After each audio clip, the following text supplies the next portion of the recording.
Electrostatic ഫോഴ്സും gravitational ഫോഴ്സും തമ്മിലുള്ള സിമിലാരിറ്റീസ് നമ്മൾ കണ്ടു കഴിഞ്ഞു. ഇനി എന്തൊക്കെയാണ് അവർ തമ്മിലുള്ള ഡിഫറൻസസ് നോക്കാം. FE electrostatic force can be attractive or repulsive, but FG means gravitational force is always attractive. അതായത് നമ്മൾ രണ്ട് ഇലക്ട്രോണുകൾ എടുക്കുന്നു. രണ്ട് ഇലക്ട്രോണുകളും തമ്മിലുള്ള ഇലക്ട്രോസ്റ്റാറ്റിക് ഫോഴ്സ് എന്തായിരിക്കും? റിപ്പൾസീവ് ആയിരിക്കും. രണ്ട് പ്രോട്ടോണുകൾ എടുക്കുന്നു. രണ്ടുപേരും തമ്മിലുള്ള ഇലക്ട്രോസ്റ്റാറ്റിക് ഫോഴ്സ് എന്തായിരിക്കും? റിപ്പൾസീവ് ആയിരിക്കും. ഇനി ഒരു ഇലക്ട്രോണും ഒരു പ്രോട്ടോണുമാണ് എടുക്കുന്നതെങ്കിലോ രണ്ടുപേരും തമ്മിലുള്ള ഇലക്ട്രോസ്റ്റാറ്റിക് ഫോഴ്സ് അട്രാക്റ്റീവ് ആയിരിക്കും. അതായത് ഇലക്ട്രോസ്റ്റാറ്റിക് ഫോഴ്സിന് വേണമെങ്കിൽ അട്രാക്റ്റീവ് ആകാം, അതുമല്ലെങ്കിൽ റിപ്പൾസീവ് ആകാം. പക്ഷേ രണ്ട് ഇലക്ട്രോണുകൾ തമ്മിലുള്ള ഗ്രാവിറ്റേഷണൽ ഫോഴ്സ്, അവരുടെ മാസ് കാരണമുണ്ടാകുന്ന ഫോഴ്സ്, അല്ലെങ്കിൽ രണ്ട് പ്രോട്ടോണുകൾ കാരണമുള്ള ഗ്രാവിറ്റേഷണൽ ഫോഴ്സ്, അതുമല്ലെങ്കിൽ ഒരു ഇലക്ട്രോണും ഒരു പ്രോട്ടോണും തമ്മിലുള്ള ഗ്രാവിറ്റേഷണൽ ഫോഴ്സ്, ഇതൊക്കെ എപ്പോഴും എന്ത് തന്നെ ആയിരിക്കും? അട്രാക്റ്റീവ് ആയിരിക്കും. അതായത് ഗ്രാവിറ്റേഷണൽ ഫോഴ്സിന് ഒരിക്കലും റിപ്പൾസീവ് നേച്ചർ കൈവരിക്കാനായി സാധിക്കുകയില്ല. ഇതാണ് ഒന്നാമത്തെ ഡിഫറൻസ്. ഇലക്ട്രോസ്റ്റാറ്റിക് ഫോഴ്സും ഗ്രാവിറ്റേഷണൽ ഫോഴ്സും തമ്മിലുള്ള ഒന്നാമത്തെ ഡിഫറൻസ് ആണ്. FEക്ക് ഇലക്ട്രോസ്റ്റാറ്റിക് ഫോഴ്സിന് വേണമെങ്കിൽ ചാർജുകളുടെ സ്വഭാവം അനുസരിച്ച് അട്രാക്റ്റീവ് ആകാം, അതുമല്ലെങ്കിൽ റിപ്പൾസീവ് ആകാം. പക്ഷേ രണ്ട് ഒബ്ജക്റ്റുകൾ എന്ത് തന്നെ ആയിക്കോട്ടെ അവരുടെ ചാർജുകൾ, രണ്ട് ഒബ്ജക്റ്റുകൾ തമ്മിലുള്ള ഗ്രാവിറ്റേഷണൽ ഫോഴ്സ് എപ്പോഴും എന്ത് തന്നെയായിരിക്കും? അട്രാക്റ്റീവ് തന്നെയായിരിക്കും.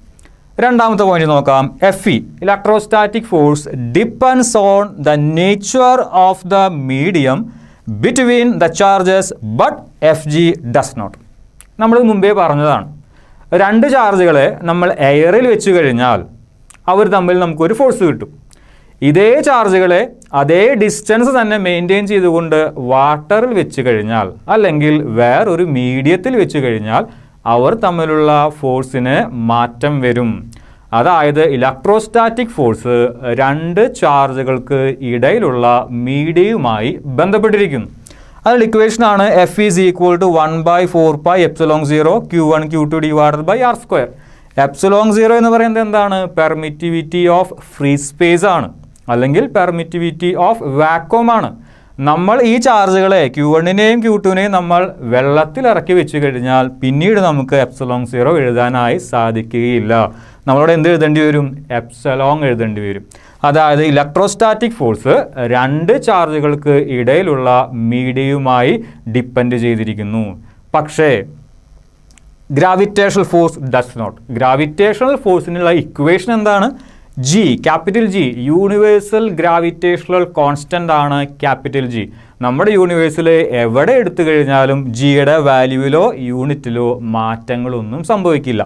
m1 m2 divided by R². അതായത് ഇതേ ചാർജുകളെ അല്ലെങ്കിൽ രണ്ട് ഒബ്ജക്റ്റുകളെ എയറിൽ വെച്ച് കഴിഞ്ഞാലും അല്ലെങ്കിൽ വേറൊരു മീഡിയത്തിൽ വെച്ച് കഴിഞ്ഞാലും അവർ തമ്മിലുള്ള ഗ്രാവിറ്റേഷണൽ ഫോഴ്സിൽ മാറ്റമൊന്നും സംഭവിക്കില്ല.